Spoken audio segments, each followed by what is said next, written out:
Today, the controversy over SALT. And by SALT, I mean state and local taxes, SALT.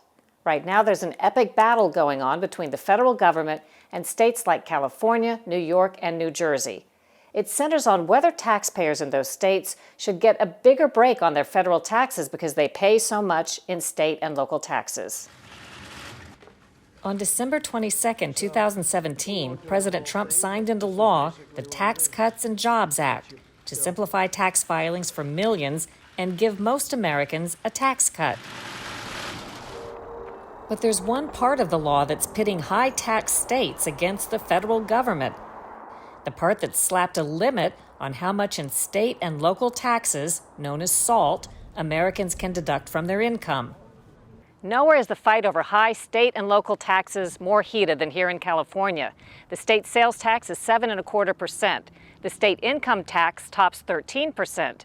Add in local taxes, and the total state and local tax burden for many residents is above 23%.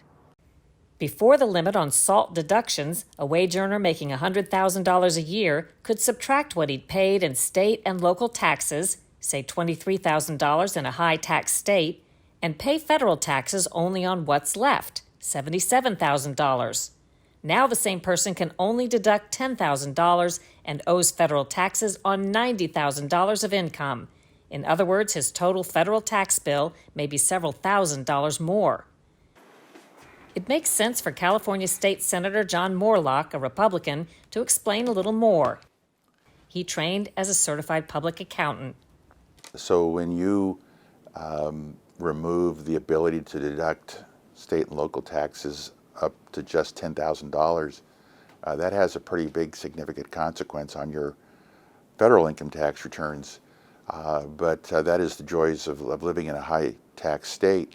Do you support the federal government being pressed to increase the limits on those deductions for these high tax states, or do you think the states should just deal with it themselves? I haven't been a crusader to change anything. I think we tax really high.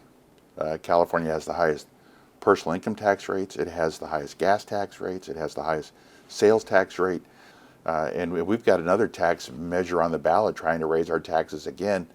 So we have incredible weather here, but we pay a steep price for it.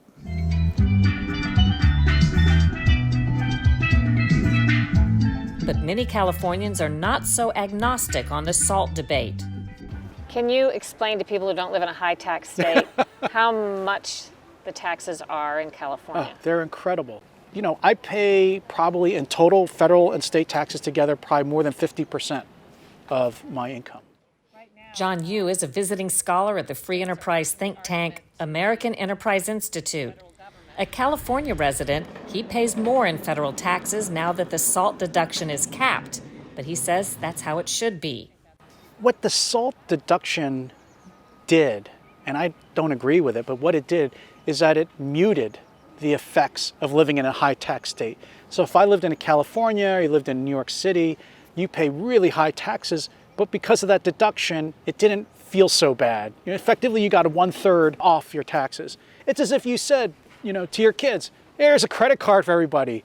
Go all the way up to the credit limit. And then, you say to the kids who didn't spend much, I'm going to take money away from you, and I'm going to give it to your brothers and sisters who maxed out their credit cards. That's not fair. It doesn't make sense. On the other side, California State Senator Holly Mitchell, a Democrat. The challenge is that there's this middle group of Californians that earn between $100,000 and $250,000 a year who are really getting hit. Of the 1 million people impacted by SALT in California, that income group constitutes about 600,000. Can you describe the impact financially on an average person? There was a wonderful article written in Cal Matters. It really talked about a family in my own district in Inglewood, California. And so that hit, thanks to SALT, thanks to their inability to deduct local taxes against their federal taxes, hit them in a range of $5,000 to $7,000 in that first year. The people who leave California are those who can't afford literally to stay here anymore. So I'm concerned about that middle income group. who tend to be the small business owners and those who employ others in a significant way. That's the group we have to protect, the middle income earners. There's a wrinkle. Not all Democrats are on the same page when it comes to SALT. That's because going back to no limit on state and local tax deductions would benefit the rich the most. In California, the wealthiest 1% would save nearly $80,000 a year each, but 60% of residents would save only $10 or nothing at all. Mitchell says one compromise would be not to do away with the cap altogether, but raise it from $10,000 to $20,000. Meantime, national lawmakers from other high-tax states like New York have joined Californians in pressing for change. Mr. Chairman, thank you very much for this opportunity.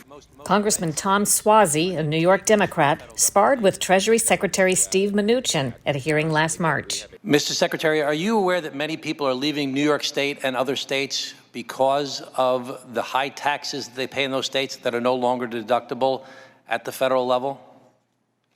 I am, and I think that's quite unfortunate. I think that some of those high-tax states, including New York and California, should think about lowering their taxes. Well, I know that you want to take the long arm of the federal government and reach into the state and local governments and tell them what to do. I don't want to take the long arm of government. Well, you're saying that they should change their policies, so that's up to the state and local governments to do that. But I'm just asking you, if wealthy people and other people leave these states to go to places like Florida and South Carolina, North Carolina, and Arizona, and other places, who picks up the burden for those taxes? Obviously, the rest of the people who are there. Right. In July, during the coronavirus crisis, the SALT debate hit a fever pitch. Democrats tried to lift the SALT deduction limit as part of coronavirus relief. That didn't work. But the Senate's lead Democrat, Chuck Schumer of New York, promised he'll get it done if his party takes control of the Senate. I want to tell you this. If I become majority leader, one of the first things I will do is we will eliminate it forever. It'll be dead, gone, and buried. Back in California, Yu takes that promise with a grain of salt, opens his wallet, and pays up.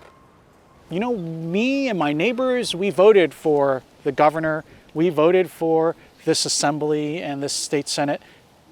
They keep piling on taxes. They've made terrible financial decisions. It's not the federal government's job to protect California from the consequences of its own bad decisions. A legal challenge by New York, New Jersey, Connecticut, and Maryland is making its way through the courts.